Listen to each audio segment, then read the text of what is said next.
nzi niba muri kubibona neza. Dore nguyu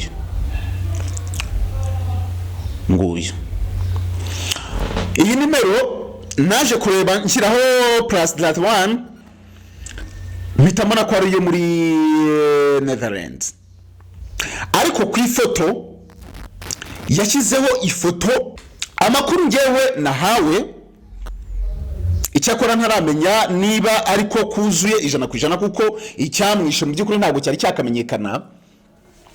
Bivugwa ko ku munsi uyu munsi turi kwa gatanu, bivugwa ko ku munsi wa gatatu ku munsi wa kabiri muri iki cyumweru Diane yagiye ahantu agiye gusura abashuti. I'm sorry Diane, ndi kumuvuga cyane. Diane mbabarira, I'm sorry.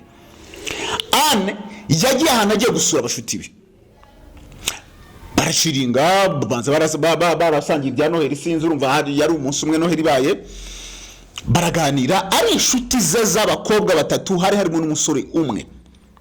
Karitse bayimbye ariko ntago ndi kwibuka sinigeze mba muri Amerika.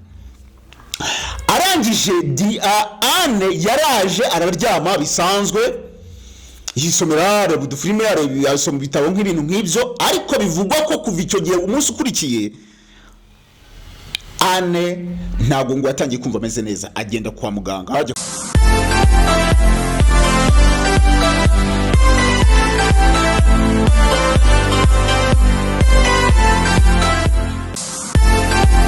Reka nongera mbifuriza ibihe byiza, reka mbaye ikaze mwese mukomeje kugenda mubana na Kame TV Rwanda.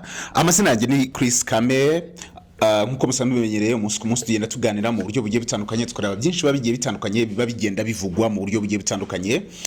Uyu munsi ngira ngo abantu benshi baramukiye ku makuru bamwe, ariko ntekereza ko byari byose nta muntu yifuza kundi yapfa. Yari inkuru y'akababaro y'urupfu rwa Anne Rwigara. Anne Rwigara ngira ngo yenda biraza kusaba ko mbaza kubwira profile yiwe kugira ngo abantu baze kumenya ibyo ari byo. Ariko hari abantu bagiye bavuga amakuru atandukanye, abantu bari kwibaza se yishwe n'iki. Umubyeyi we ati ntabwo, umubyeyi we yavuze ati urupfu rw'umwana wanjye ati ruratunguranye, ati ntabwo yararwaye, ibintu nk'ibyo nibyo babwiye igihe. Ariko abantu benshi bari kugenda babihuza n'ibintu umuntu atamenya ibyo ari byo mu buryo bugiye bitandukanye bitewe nuko abantu babitekereza cyangwa se babifata. Nko ku nkuru yanditswe n'ikinyamakuru BBC, ndashaka kugira ngo mbanze nsome iyi nkuru ntaza kugira ikintu nongeramo cyangwa se nkuramo, ubundi nze babwire kuko ni ibintu byabamaye bibera. Ariko hari amakuru nanone nyuma yaho yagiye ajya hanze, ari nayo ndibuze kugaruka uyu munsi. Ni inkuru yanditswe n'ikinyamakuru BBC cy'Abongereza, bayiha umutwe ugira uti Rwanda utudomo tubiri, urupfu rwa Anne Rwigara ni amayobera gusa, umubyeyi we Adeline.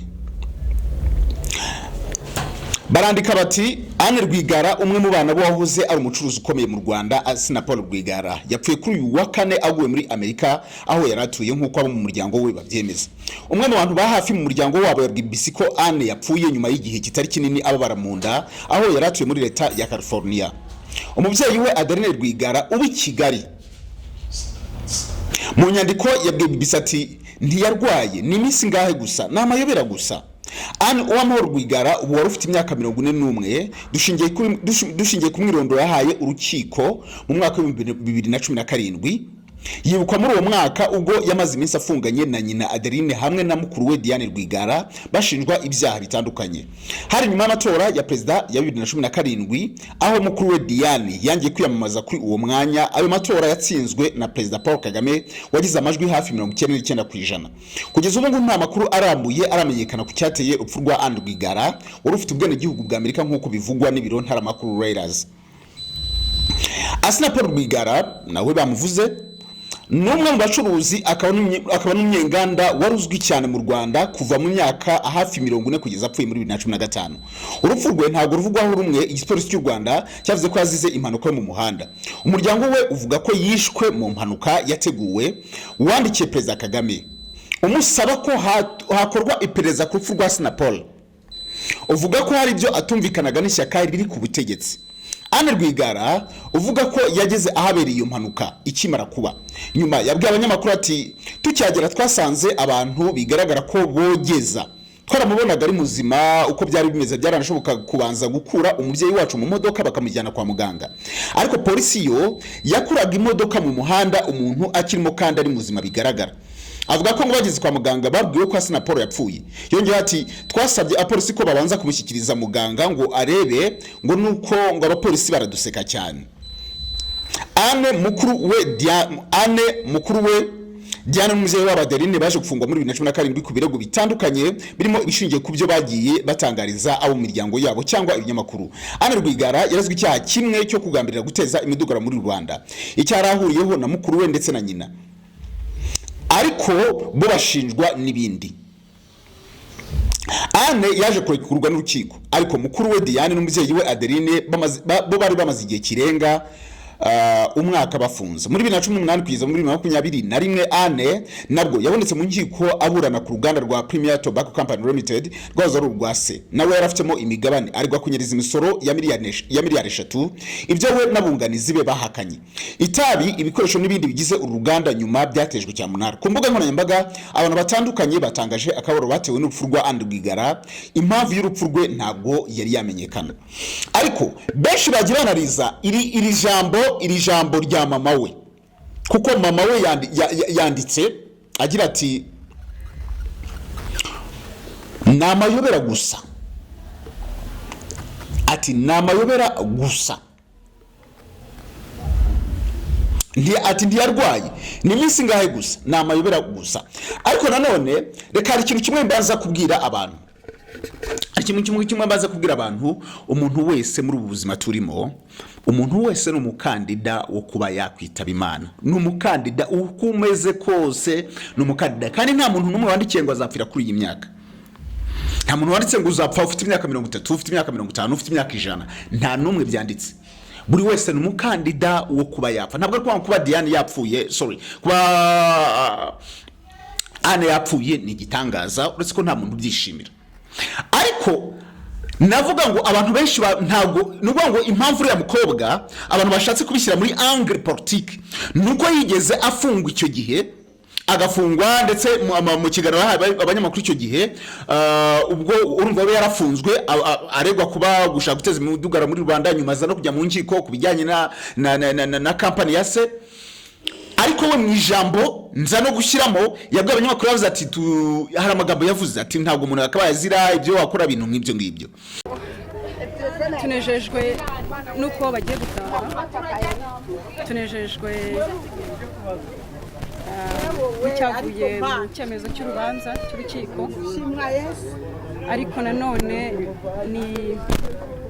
ni ibyishimo bivanze n'ikintu cyumva kimuremereye kuko ibi byose ntabwo byari ngombwa nabere ntabwo bakagombye kuba bafungirwa ibitekerezo byabo cyangwa ibyifuzo byabo nta muntu wakagombye kuba atotezwa ku byo yatekereje cyangwa se yashatse gukora mu buzima cyangwa se igikorwa ashaka kugeraho kuri ubwo rero ntacyo navuga kirenze iki uretse ko twishimye uretse ko dushima Imana niyo ibikoze kandi tuzayishima igihe cyose murakoze. I'm very happy. I'm very thankful to God because it was about time, and this should not have happened in the first place. They should not have been incarcerated. So it's just emotions of happiness and emotions of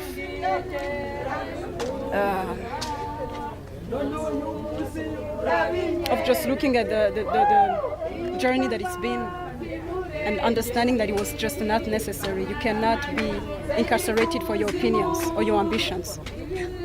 And you expect that in the future no more harassment, as you say, should be? I don't know if it's the end of harassment, but I'm hoping it is. And we just praise God for the result. We are very happy that they are coming home, and it was the right thing to do. So it's not so much of a surprise, but it's a good surprise.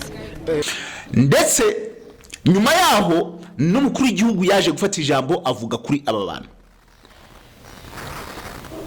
Reka manze nshyiremo ijambo ry'umukuru w'igihugu ubwo yavugaga cyane kuri Diane Rwigara.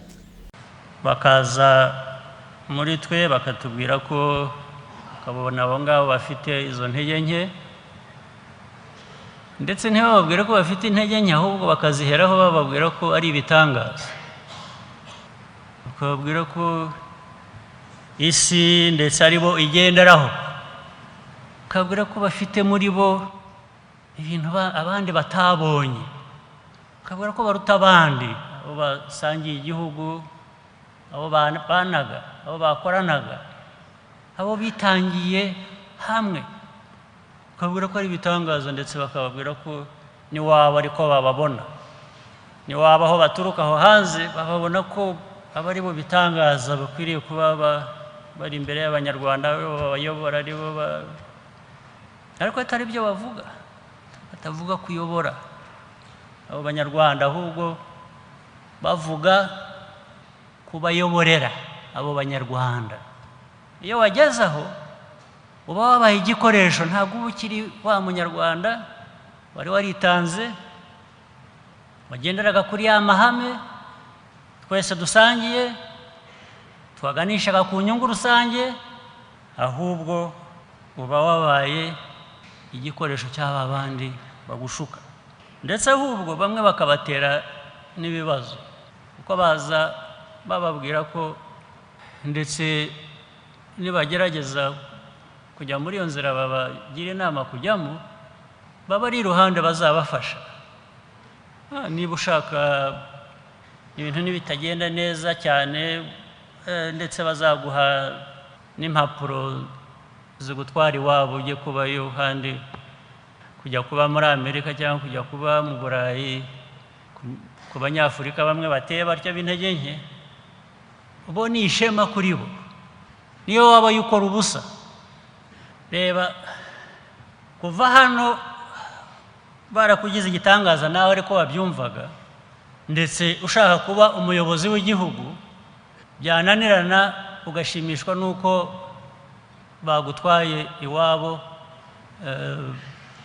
uri umurinzi kuri banki cyangwa kuri kiyosiki cyangwa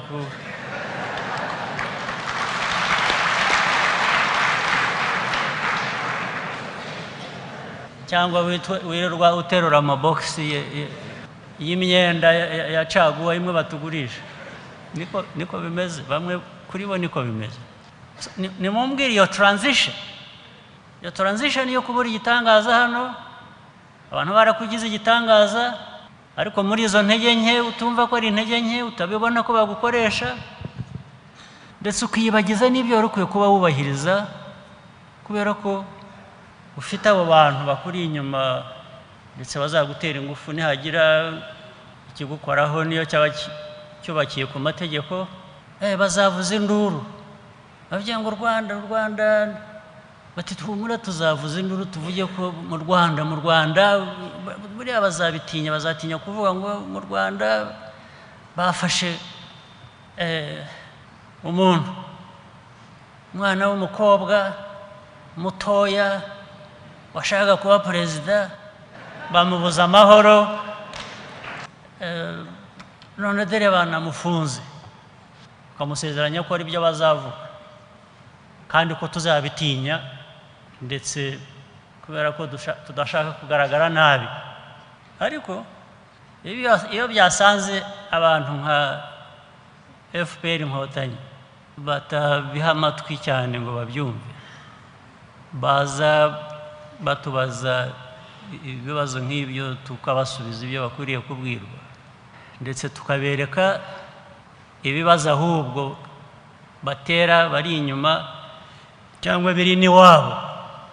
Wa muntu baramwihakana akajya kwikorera amabogisi, cyangwa agakomeza kota umuriro wo muri purizo.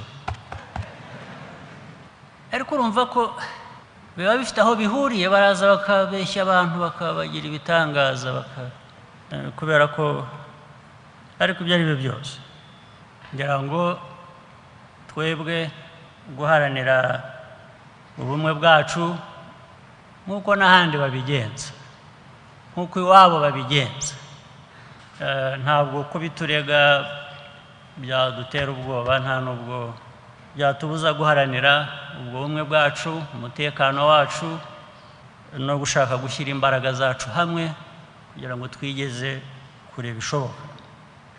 Ngira ngo rero abanyamuryango ba FPR Inkotanyi n'abanyarwanda bose ngira ngo twiteguye gukomeza kubaka imbaraga zacu ngira ngo tugire ubushobozi buduha gukomeza gutera imbere, buduha gukomeza kurinda ibyo twubaka ngo bidasenyuka, tugakomeza n'umuco mwiza wo kwiga, wo gukorana n'abandi, ari abo duturanye, ari n'abari kure mu mahanga yandi.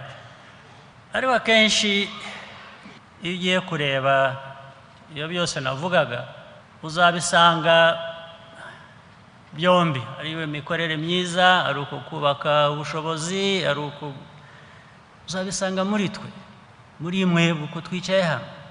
Ari nabo nibo bake basenya baturimo, nabo tuzabasanga hano. Ariko mu baturage hafi bose, abaturage dukorera, abaturage tuyobora, bo barumva, bo bafite umuco, bazi icyo bashaka, ntabwo bajya gushukwa, ntabwo baba barimo. Bo bahora batureba gusa badutegerejeho icyo tubagezaho, icyo twababwiriza, icyo twakorana nabo kugira ngo tugereho. Bahora badutegereje, barumva, ibyo bindi byo ntabyo bajyamo. Barashaka ubuzima bwiza, barashaka amashuri y'abana babo, barashaka umutekano, barashaka ubuzima bwiza, barashaka gukora, kwikorera, bakihaza mu byo bakeneye. Nibyo badusaba, ni nabyo baduhera izi nshingano dufite uko twicaye hano. Nta kuntu rero twakwihanganira kunyuranya nabyo, n'ibyo badushakamo, n'ibyo badutezeho. Ntabwo dukwiriye kunyuranya nabyo. Ni naho haturuka ko muri izi nshingano zacu tugomba kubibazwa, tubazwa inshingano dufite, tubafitiye. Ba bandi bake bafite ibyo bibazo ntabwo bajya bifuza kubazwa inshingano, ahubwo iyo bazibajijwe bihinduka ikibazo. Iyo bahinduramo ikibazo bagahindura ko u Rwanda rwahindutse ahantu umuntu adafite ubwinyagamburiro. Wese wakwinyagambura, wagira ubwinyagamburiro mu gutwara iby'abandi gute? Ukwiriye kuba ufite ubwinyagamburiro bwo guhemukira abanyarwanda baguha izo nshingano gute? Ukwiriye kuba n'ubwinyagamburiro bwo kwikubira buri kintu cyose gute? Ugafata ibyawe ugafata n'iby'abandi ukabigira ibyawe. Ubwo bwinyagamburiro ukwiye kubona uti? Ibyo ngira ngo ni bimwe mu bibazo bishya bikurikirana na kwibohora navugaga, tugomba kwemera tugahangana nabyo, ndetse abantu bakabigiramo ubwitange, nk'uko n'ubundi abanyamuryango mwebwe mwagize ubwitange na mbere hose muri kwa kwibohora. Genda bikurikirana, ubwitange mu kwibohora, ubwitange mu guhangana n'ibibazo bishya bikurikira kwa kwibohora.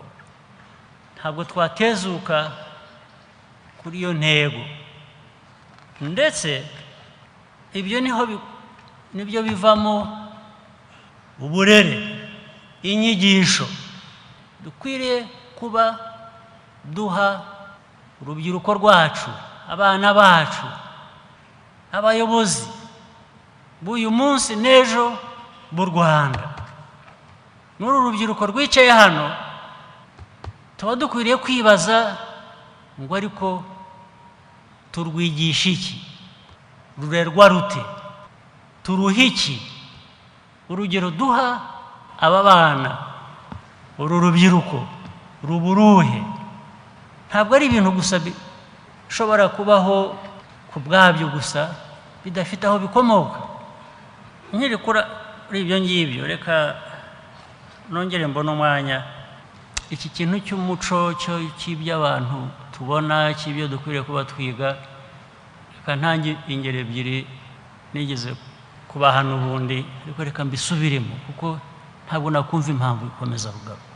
Ejo bundi ntabwo nari mpari mu manama mwari mufite hano, ariko narabikurikiranaga aho narindi hose, nabikurikiranaga kuri television. Byabaye hano byose akubwira kanaka icyo yavuze, kanaka icyo bamubajije,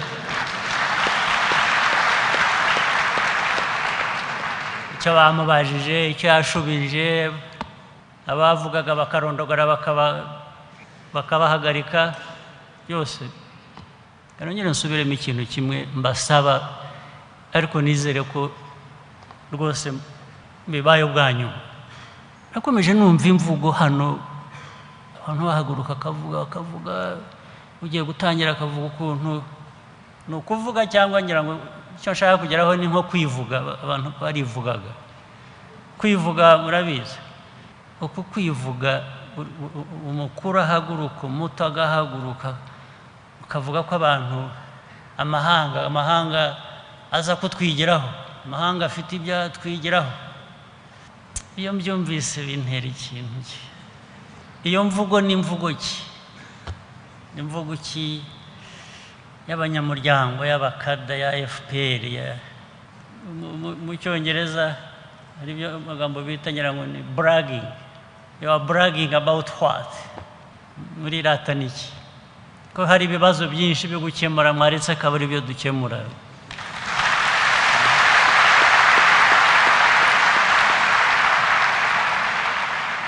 Niba hari ibyo abantu baza kubivugaho, wabaretse bakaza nyine bakabikwigira. Wowe urajya kuvuga ibiki? Ubu ni muco ki? Ni muco ki? Naragumyaga mbyumva nkashaka kuzimya television. Nta mpamvu, nta n'icyo bitanga, ahubwo bigutesha agaciro gusa. Si yuko muvuga amahanga akwiriye kuza kutwigiraho, azaza, araje. Why waste your time? What is this language? Lugha gani? Hii ni lugha gani? Ni rurimi rw'uwuhe muco? Dore n'aba bayobozi bose. So ejo bundi nabonye rero byaragiye no mu bato, aho bibera bibi, no muri abo bamwe bahaguruka, abantu bakwiye kuza bakatwigiraho. Niyo wamubaza utari ko bakwigiraho iki, ntacyo azi.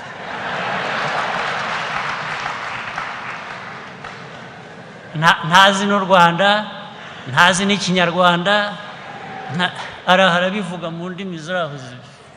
Ubu ndi kaneza, ububaye bwa gatatu mbibabwira mwe banyamuryango, bayobozi, bakada. Urwo ntabwo ari ururimi abantu bakoresha bazima.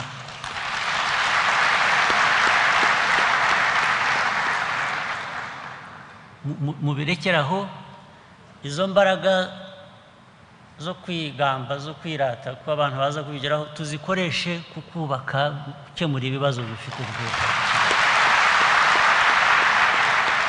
Bose ndabasabye, nizeye ko aribwo bwa nyuma mbivuze, nubwo mbivuze kenshi, nari mukwiye kubyima agaciro kuko ntabyo gafite, ntabwo ari umuco. Nyuma rero umukobwa yaje kubona, ubu yaje kuvuga ati reka njye, benshi bavuga ko yahunze, yaje kujya muri Leta Zunze Ubumwe za Amerika. Hari abavuga ko yari impunzi, abandi bakavuga ko yarafite ubwenegihugu bwa Leta Zunze Ubumwe za Amerika, atuye muri California. Ariko ntabwo kuba atuye muri Amerika, kuba yarakoze ibyo byose, ntabwo bivuga ngo ni umuntu udashobora gupfa. Ikindi ntekereza ko ari leta nkuko abantu bari kwivuga, ariko ngo nabonye arabagiye bavuga ngo yarozwe, guhawe ngo uburozi butaraza yahawe iki, ari ukwica. Ntekereza ko kuko Anne ntabwo yigize ajya muri politiki, ntabwo bavuga ngo yenda hari imyanya yarwaniye. Ngira ngo yenda byakabaye n'uwashaka kuvuga ngo yikize umuntu, yakabaye ntabwo yagafashe Anne, yagafata Diane, cyangwa ko Diane nawe ubu ngubu yacecetse. So ntekereza ko biri ari ibintu bisanzwe ko umuntu yapfa ariko abantu bari kubigira, ahubwo umuryango we numuzane ashyingurwe mu Rwanda, kwivuko ashyingurwe iwabo. Gusa umuryango we mu by'ukuri ndabihanganishije n'ababuze inshuti umuvandimwe bose mu by'ukuri ndabihanganishije ariko abantu barwanya ubutegetsi ngewe reka mbabwire nk'umunsi w'ejo reka mbereke ni story reka ndabanza bibereke ni kuri WhatsApp rwose bibereke nagiye kubona mbona umuntu umunsi ndibaza ko ari umunsi bejo nashyize kuri chaîne ikiganiro cy'umuntu witwa Dr. Apotre Paul Gitwaza ni ikiganiro yavugaga uburyo yarara ahantu Barack Obama ari yahuye na Barack Obama nk'umuntu ukorera Imana kandi umuvuga butumwa ku rwego mpuzamahanga nka Paul Gitwaza ntabwo ari ibintu by'igitangaza ko yahuye na Barack Obama noneho ikiganiro gishyiraho we n'ikigisho urebye ngiye kubona mbona umuntu aranyandikiye inbox dore nguyu nzi niba muri kubibona neza dore nguyu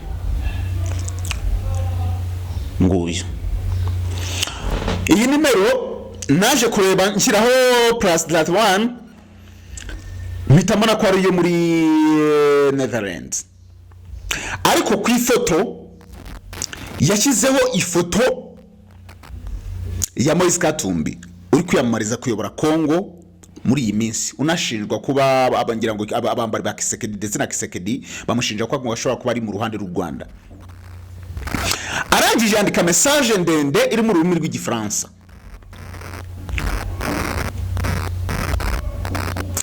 yita Gitwaza umunyamanyanga umubeshyi ibintu nk'ibyo ariko noneho asoje murabona ukuntu iyo message ireshya reka nyibereke murabona iyi message yose dore murayibona ubu racyari message noneho yasoje yita ngo ni Kayumba Nyamwasa muri message yasoje yandika ngo ni Kayumba Nyamwasa noneho hepfo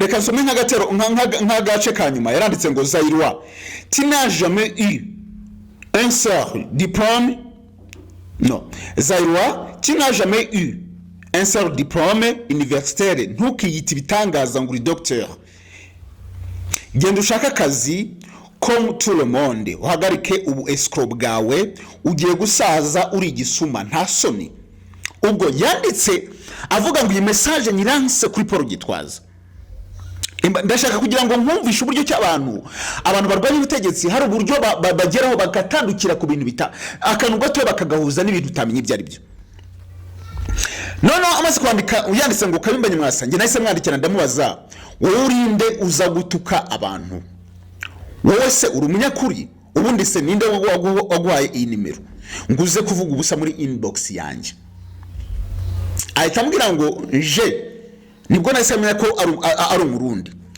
sintukana ariko ibisuma n'abambuzi bacafuza Imana ntitubemerera mwe mukorana byemere mumenye ko hari abantu bazima mutaza kwifatira mugezaho rero mitamubaza umubeshyi se ninde arambwira ngo ni wa Paul Gitwaza wavuze ibyo ngibyo ngo yise ngo ko yahuye na Obama ngo ibintu nk'ibyo mitamwandikira message namubwira nti ndabona uvuga ikirundi ugakoresha nimero ya Netherlands ukiyita Kayumba Nyamwasa ugakoresha profile ya Moise Katumbi ubwo se umaescro yabarinde atabaye wowe kuko afite nimero yo muri Netherlands no murundi kuri profile hariho Moise Katumbi noneho asoza muri message yanyandikiye yita Kayumba Nyamwasa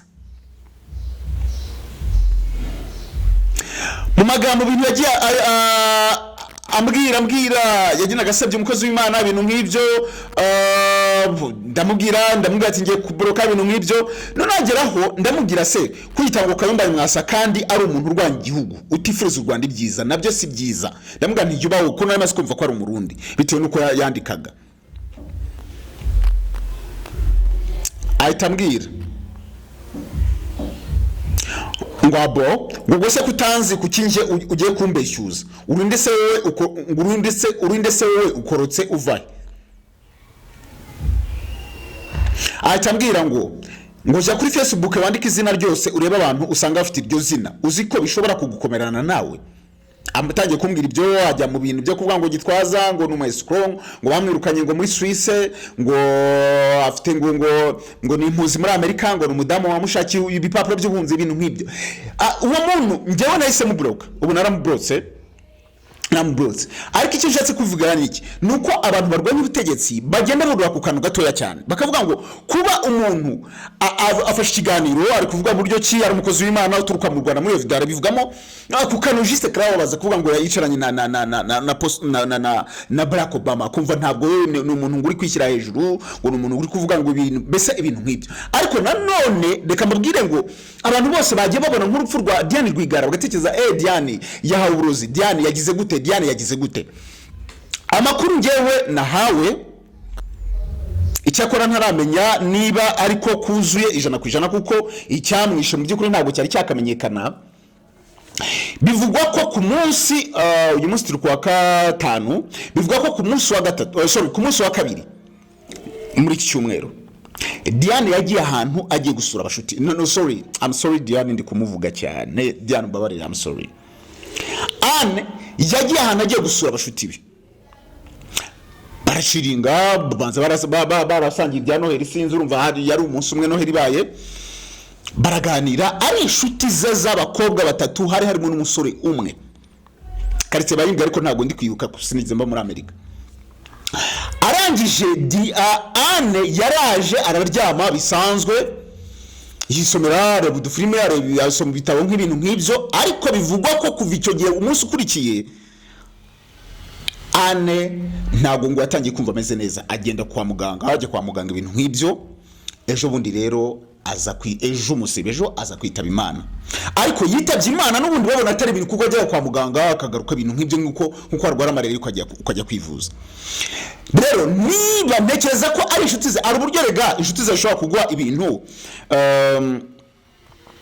wari ugupfe nyine yenda bagahita bihuza ngo nuko ngo bakoroze yenda none si inshuti ze zari kumuroga narese ko ari inshuti ze zakadasoka yize bakajya gusangira tuvuge ko arizo zaba zaramuroze no hari uburyo umuntu aba ari bupfe nuko cyangwa nyine ari gihe cyageze buri saha y'Imana cyangwa se saha yawe yageze nta kintu na kimwe ushobora kugira gusa ubutabera bwo bugenda bukurikira tuntu bakatureba ariko nanone uba nyine burya umunsi wawe utaragera ku bantu bizeye Imana ntabwo ushobora kugenda ariko wageze nibyo ngibyo amakuru nge nayo nabonye bivugwa ko ari ibyo ngibyo abantu bari gukeka ko abashuti baba baramushyiremo ikintu ariko nanone ushaka kurya ahantu mu by'ukuri ukarwara cyangwa se ukumva utameze neza ariko mu by'ukuri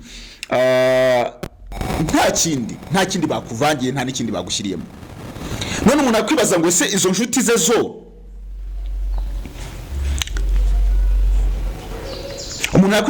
izo nshuti ze zo zari kumuroga zishaka iki bapfa iki kugira ngo mbese ari ukubera iki kuki bamuroga ntabwo ari abantu bashaka kuvuga ngo bagira ibyo basangira ntaki uribaza kubera iki se bamuroga ntacyo numva gusa bashobora kuza gukurikiranwa n'inkiko kubera ko ibyo ngibyo biragira nabahaye urugero rumwe ndavuga ngo umunsi umwe nani mungana n'umuntu w'umusore wo muri Tanzania iyo story nababwira umusore wakundanye wandikiye umukobwa wahuye n'umukobwa sorry muri mu mujyi akamubwira ati twabishuti nabishuti yawe maze umwe ati nabishuti yawe nyuma umukobwa arabyanga umusore akomeza kumutereta ati wazansura umukobwa aza kuza ariko n'ubundi aje kumuhakanira umusore abaza umusore urumva umukobwa ageze mu nzu ariko umukobwa arajya amukatira mubrokoro ibintu nk'ibyo umukobwa apfira mu nzu ya wa musore umusore nta kindi yamukoze urukiko rwose rwanzuye ko yamwishe kuri akongo yari yaramwanze so hari ibintu rero bishobora kugira ugasanga umuntu azize ibintu mu by'ukuri nawe ubwe atarazi ko ari ibintu atanagizemo uruhare umusore urumva yenda reka nakubwira story ukuntu imeze umusore agiye mu mujyi nkuko ajya mu mujyi kwa Rubangura ahura n'umukobwa twakunda ubona cyana ukabona icyana giteye neza ukabona wagikunze wagipofotse amaze gukunda umukobwa amusaba nimero umukobwa arayimuha abakobwa bari class buriya ntago bimana nimero amaze kumuha nimero umusore aratakaza ajya mwandikira aramubwira ati ariko twaba inshuti umukobwa ati okay kumvugisha nta kibazo umuhungu atangiye kuzana iby'inkuru umukobwa aramubwira ati buriya ngiye mfite sheri umuhungu akomeza aratereta agira ngo yenda kwa kuno umukobwa yambeshye umukobwa aza kumubloka aramubwira ati rero ibyo nakubwiye ndabona utari kubyumva ngewe mfite sheri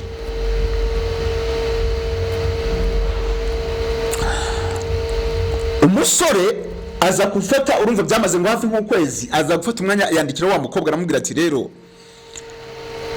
mfite agakadone narakuguriye wazaza ukagafata umukobwa ati naza umukobwa ajyayo agiyeyo uwo musore aratuye Mbezi Beach ni ahantu hatuye batuye abakiri ba Diamond niho batuye muri Tanzania ni ahantu nyiri hari class nk'uko bavuganye Rutarama umukobwa agiyeyo yinjira mu nzu y'umusore muri ibi etage nziza gutyo ageze mu nzu y'umusore umusore ati nguhiki ati ari wine ari biki umukobwa ati wapi ntago njya nkwa ibyo ngibyo umukobwa ati nta kintu mfata ahubwo mpiyo kado none umusore akomeza aramuganiza gake gake ati kweri nta kintu uri bufate umukobwa ati sinzi nara mubwiye cocktail umusore ntayo yari afite asoka kuri telefone agiye kuyodarenga ngo bayizane yinjiye mu nzu asanga umukobwa yaryamye mu ntebe yapfuye ahita yigira inama ngo ahunge avuze ati ariko ni impunga barita banshinja icyaha ati nshobora kugenda nkaburana nkaba natsinda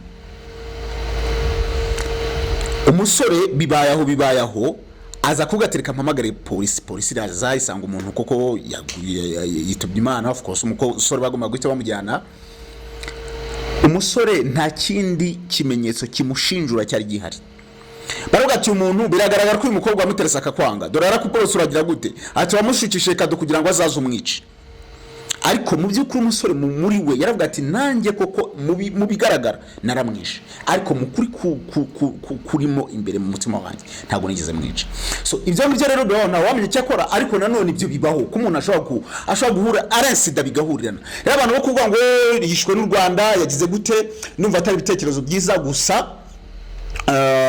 u Rwanda rubuze umwana warwo birumvikana reka dukomeze kwihanganisha umuryango wa kwa Rwigara rumva kuva ku rupfu rwa se ndakeka ko bagiye bahura n'ibintu gufungwa kugira gute imanza ariko nabyo ni byagomba kuba nanone urumva nyine bari kuvuga ngo ni imisoro cyangwa biko na nyiri urubanza rugomba kubaho ariko reka dukomeze tubihanganishe ndetse n'umuryango we ahubwo dusaba ko nyine bazaza bakamushyingura mu Rwanda umwana w'u Rwanda n'ibindi abantu bagomeze gutekereza cyane abantu barwanya ibitegetsi bati none nawe baramwishe ubuse bakwica Anne bamwicira iki so numva rero ibitekerezo abantu bakwiye kurwanya abarwanya ubutegetsi bw'u Rwanda bakabikora mu buryo bwabo ariko badasabye umuntu wese witabye Imana u Rwanda umuntu wese ugize gute witsamuye u Rwanda none abantu bagomba gupfa kuko natwe tuzapfa n'abandi bose bazapfa ariko ntabwo umuntu wese upfuye agomba gutanga mu Rwanda rwamwishe cyangwa se n'ubutegetsi bw'u Rwanda bwamwishe sinzi ngo twagira mungu ubutegetsi bw'u Rwanda bwamwishe sinzi ntekereza ko rero ari ibitekerezo bibi abantu bakwiye kurwanya